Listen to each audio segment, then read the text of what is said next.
Hey, Sean here from SpeedCubeReview.com. So I have another spotlight today, and this one's going to be on the Armadillo cube. Now, there was a Kickstarter, and they actually did reach their goal, so they're going to be produced, and I'll have a link in the description to their website. So this is a just different kind of cube. I'm going to put this in the realm of something that's just for fun, something that could work as a gift, and I'm going to show this to you. There's some really cool things about this that you can already see with the colors, and even the slight shape of it. So this is not shaped just flat like a regular cube. It's got these curves in it, which feel really nice, especially I think if someone was younger and they had smaller hands. It just feels really nice in the hands. Now you can also see there are 24 colors. There's these edges and the corners here. So it's, I guess some people call it a sticker mod, but with this there's also not stickers. There's these little plastic pieces. And let's say this thing is completely mixed up.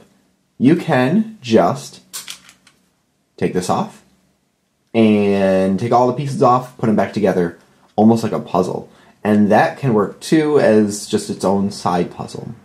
Now, one thing that I thought was interesting, I was like, well, maybe I could take this and redo the color scheme. I do like the way it's set up right now. Nothing's really clashing with anything else, but I'm wondering what I could do if make it where it kind of looks like we've got red and it goes all the way over to another color here, and it just looks really nice. But I looked at this and the centers have a color too, but those colors can also come apart.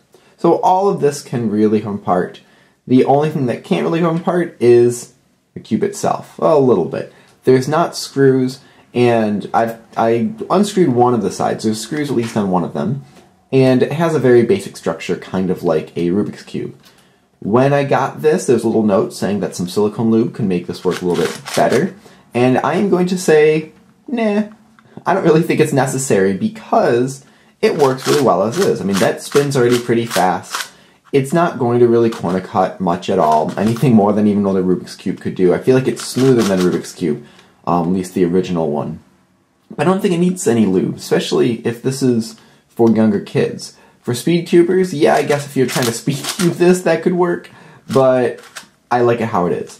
So as far as when it's mixed up, it looks quite ridiculous. Whoa. There we go. It seems pretty durable too. Oh, I didn't really show the packaging yet. So packaging, a little bit nicer than some of the just cardboard boxes, but this is kind of cool. As far as just saying starter, getting tricky, rain strain, rain burst, pull apart to reset. So just solving one color is a good thing to start with. And I like this as a, sort of a guide for someone who's maybe never solved a cube, not really looking to solve it completely, but just put one color together, put a few colors together.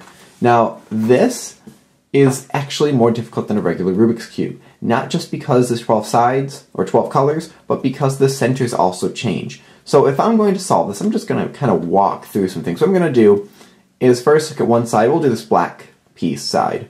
And I'll line up one color there, one here. Where's that blue? Is it that blue? Yes, it is. And here. Now before I go on, kind of like solving a super cube, or exactly like one, I'm going to orient these centers.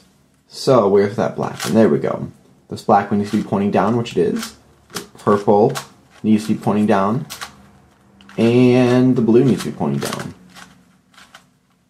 So there we have that. And then we have one more center, this bright green. I don't know what kind of green that would be. And so, now that's set. And I just kind of do layer by layer with this. So we have this bright green and the blue there. Oh, there we go. I always do that the wrong way that first time. Oh, it's still the wrong way. There we go. Okay. And I know I saw that other blue just a second ago. Or the other green. There it is. There we go. I just saw that other black. I think this one's going to have to be twisted a little bit. Yep. There we go, and the other purple is right here.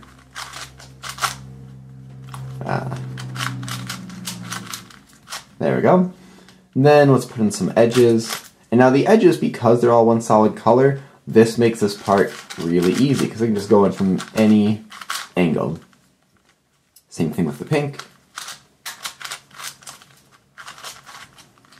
And then the yellow, where's yellow? It's in there. I'll put this turquoise in. And now the yellow. Okay, and then we come to the last layer. Now, what's really nice with the last layer, edges already oriented, so we don't have to worry about that. As far as corners though, we need to permute those. And what I'll often do with this is just sort of look at these colors here. Well, actually, no. Sorry. Look at these edge colors. That's what I did. Because I know this red needs to point down, this pink needs to point down, the yellow needs to point down, which it already is, and the turquoise needs to point down. So these three need to all point down. Now, you could just do a, a U permutation. Is that it? No, not U perm. Oh, soon. There we go. That's what I was trying to figure out.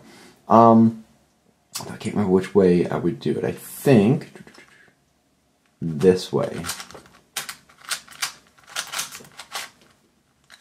Yep, there we go.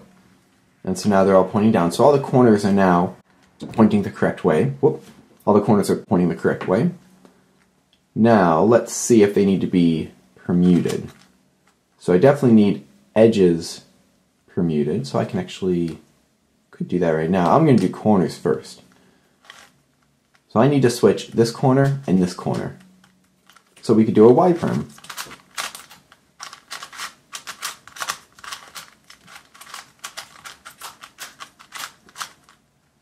Corners are now all set. And then edges. Here's that U permutation. There we go. And just like a super cube, we have to orient the center. This center is off because I know that happens when you do the U permutation. So let's fix those. And if you're wondering about these algorithms I'm using, I'll put a link in the description to my super cube video. There we go. So the Armadillo cube, this is fun to use. If you're looking for a super cube and don't want to re-sticker a regular one, just want something that's a little bit different, this is something to get. If you want something as a gift for someone who's maybe just kind of into cubing or not at all, and just you think this is a really cool looking puzzle and you don't think that they're going to find this super interesting, it's the way to go. So that's the Armadillo cube. This will be stocked up in some stores. I know speedcube.com.au is going to start having it. I think there's one Chinese store that's going to have it. I can't think of the name. I know he's talking to some US stores. I don't know if any of them are going to start stocking it, but some might. So I know the Australian store will. Hit like and subscribe for more content like this in the future. Leave your thoughts and questions in the comment section below. And as always, stop by speedcubeview.com for more news and reviews.